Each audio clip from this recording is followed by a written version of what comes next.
बच्चों, आज हम लोग वर्ग और वर्गमूल के बारे में जानेंगे। सबसे पहले हम ये जानेंगे कि वर्ग क्या है। वर्ग का नाम आते ही हमारे दिमाग में एक तस्वीर उभरता है। वर्ग क्या है? जिसकी चारों भुजाएं बराबर होती है उसे हम वर्ग कहते हैं। वर्ग की चारों भुजा बराबर होती है। वर्ग का क्षेत्रफल होता है भुजा गुना भुजा। इस पर हम लोग आगे चर्चा करेंगे। हाँ, यहाँ पर भुजा का अर्थ एक भुजा की लंबाई से है। वर्ग की चारों भुजाएं चूंकि बराबर होती है, इसलिए हम लोग उसका क्षेत्रफल भुजा को भुजा से गुना करके निकाल लेते हैं। यहाँ पर हमको ध्यान देना है कि इस सारणी में एक तरफ वर्ग की भुजा सेंटीमीटर में हम लिखे हुए हैं, दूसरे तरफ उसका क्षेत्रफल हम निकाले हैं। जैसे किसी वर्ग की भुजा 1 है तो उसका क्षेत्रफल क्या होगा? भुजा गुना भुजा, यानी 1 गुना 1, यानी 1 गुना 1 करते हैं तो बराबर 1 होता है। 1 को कितने बार गुना किए हुए हैं? 1 गुना 1 यानी 1 पर पावर 2, मतलब क्या हुआ? 1 गुना 1। इसी तरह से जिस वर्ग की भुजा 1 भुजा 2 होती है तो उसका क्षेत्रफल 4 होगा। कैसे 4 होगा? भुजा गुना भुजा, यानी 2 गुना 2 बराबर 4। 2 कितने बार हुआ? 2 बार। 2 पर जो पावर हम 2 लिखते हैं उसी को हम 4 भी लिख सकते हैं। फिर इसी तरह से वर्ग की भुजा 3, 5, 8 और एक अंत में हम एक इसको डिनोट जो है ए से करते हैं, यानी भुजा वर्ग की भुजा जब ए रहेगी तो उसका क्षेत्रफल ए गुना ए अर्थात ए स्क्वायर होगा। अब जो है आप देख सकते हैं कि इस तरह से हम कुछ संख्या लिए हुए हैं, जैसे है 49, 25, 64। इस संख्या में आप देखेंगे कि इसमें विशेष क्या है। चूंकि हम वर्ग का क्षेत्रफल संख्या 4 का क्षेत्रफल निकाले थे कि क्या हुआ था? 4 को हम 2 गुना 2 बराबर 2 स्क्वायर, 9 को 3 स्क्वायर के रूप में व्यक्त कर किए हुए थे। कर भी सकते हैं, करते भी रहते हैं।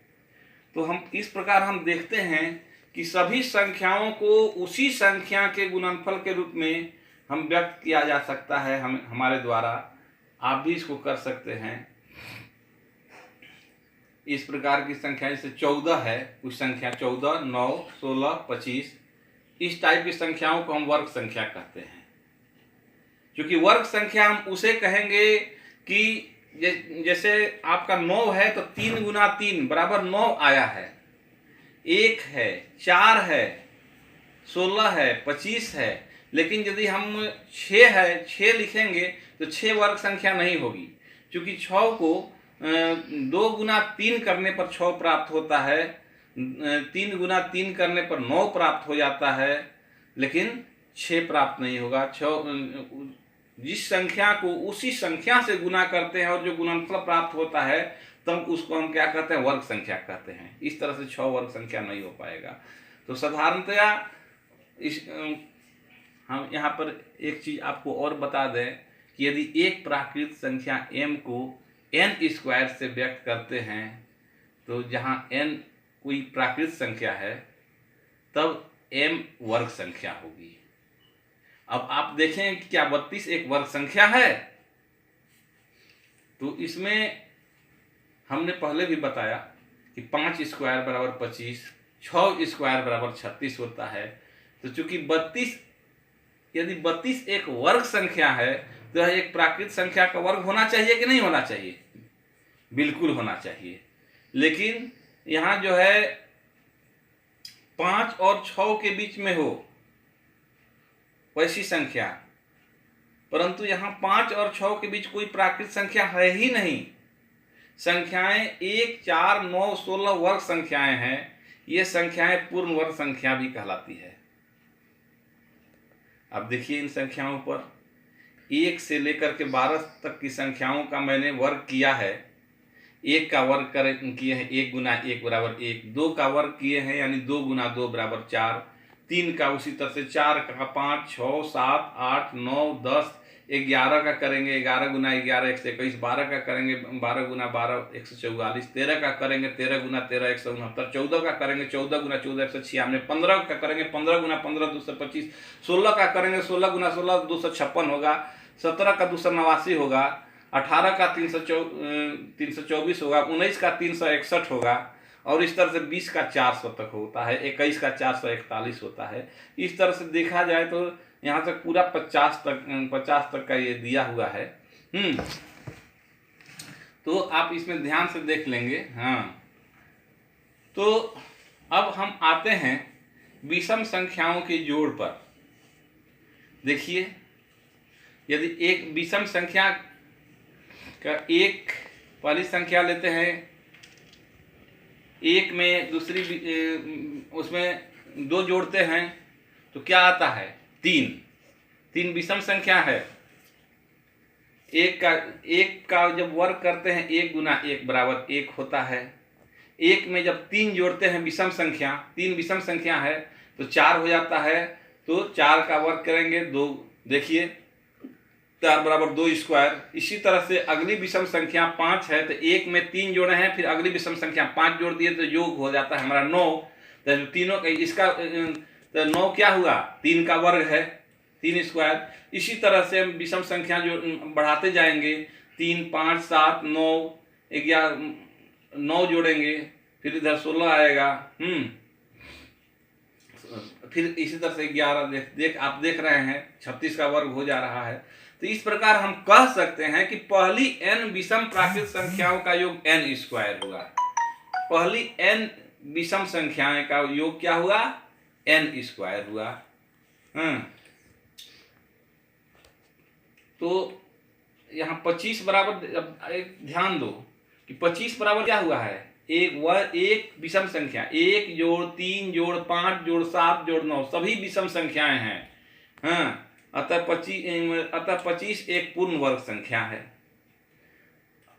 अब एक संख्या ले लीजिए आप 38 को।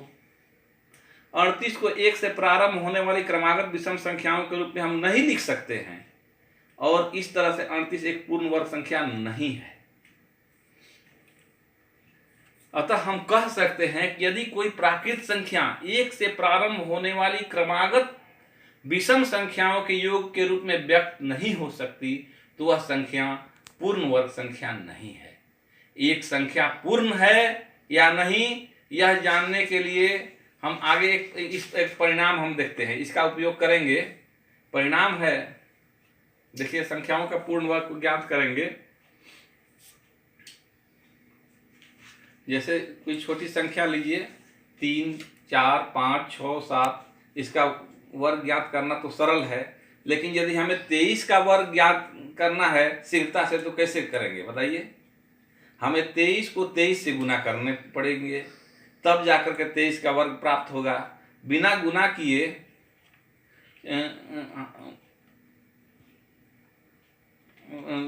हम कैसे करेंगे? तो 23 को हम 2 पार्ट में ये करेंगे, यानी 20 जोड़ 3 आसानी से जैसे हो। इस 23 को हम 30 घटाओ 7 भी लिख सकते थे, लेकिन नहीं, उसमें थोड़ी सी दिक्कत होगी। 20 जोड़ 3 आसानी है। देखिए 23 को किए हैं 20 जोड़ 3 करके उसका स्क्वायर कर दिया। 23 का वर्ग स्क्वायर इसलिए किया है, स्क्वायर मतलब वर्ग होता है, इतना होगा। तो 20 गुना 20 जोड़ 3 गुना 20 जोड़ 3, क्योंकि 20 जोड़ 3 को 20 जोड़ 3 से गुना किया गया है यहाँ पर। तो क्या हो गया? 20 गुना 20 20 स्क्वायर प्लस 20 गुना 3 प्लस 3 गुना 20 प्लस 3 गुना 3 यानी 3 स्क्वायर, यानी 400 जोड़ 60 जोड़ 60 जोड़ 529 हुआ। बहुत आसानी से हम लोग इसको कर लिए। दूसरी विधि तो आप जानते ही हैं। यहाँ विषम संख्याओं का योग देखिए, ये तो हम लोगों ने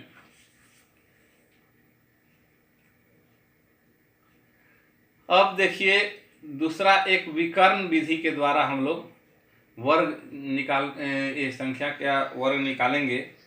इस पर ध्यान दीजिए। जैसे 425 का वर्ग निकालना है, तो 2 अंक तक का तो हम लोग निकाल लिए थे। अब 3 अंक में विकर्ण विधि कितना आसान है इसको देखिएगा। 425 सबसे पहले तो 425 उसका 3 अंक है, तो 3 लाइन का 3 खाना वाला खींचेंगे लाइन, 3 इधर से 3 इधर से, और उसको सब में विकर्ण खींचेंगे। क्योंकि ये विधि विकर्ण की विधि है, खींच दिया गया। देखिए एक खाने में 1 विकर्ण है, दूसरे में फिर 2 है, तीसरे में 3 है, फिर चौथे में 2 है, फिर 1 है।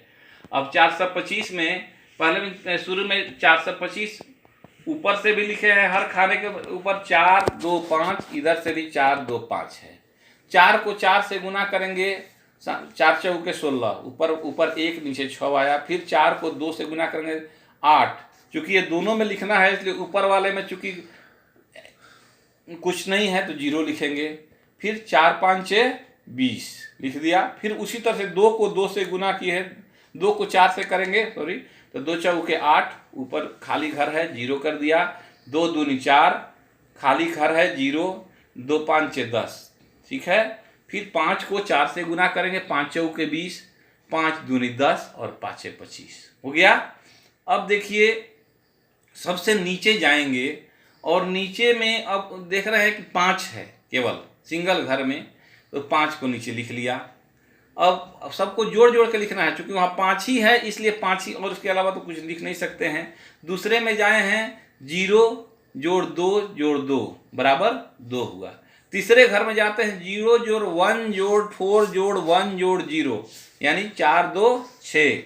आगे बढ़ते हैं, फिर उसी तरह से 2 जोड़ 8 जोड़ 8 जोड़ 2 हो गया। 2 8 10 8 18 2 20, 20 का 0 हो जाएगा। 2 आपके अगले घर में चला जाएगा हासिल में, तो अगला है 2 0 जोड़ 6 जोड़ 0, लेकिन चूंकि इधर वाला हासिल 2 उधर चला गया है तो 6 2 8 हो गया। फिर अगला घर जो है उसमें सिर्फ 1 है, 1 ही।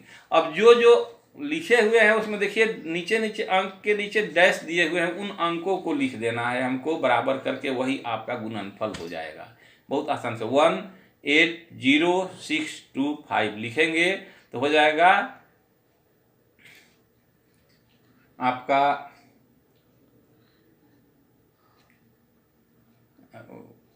ऐसी संख्या। अरे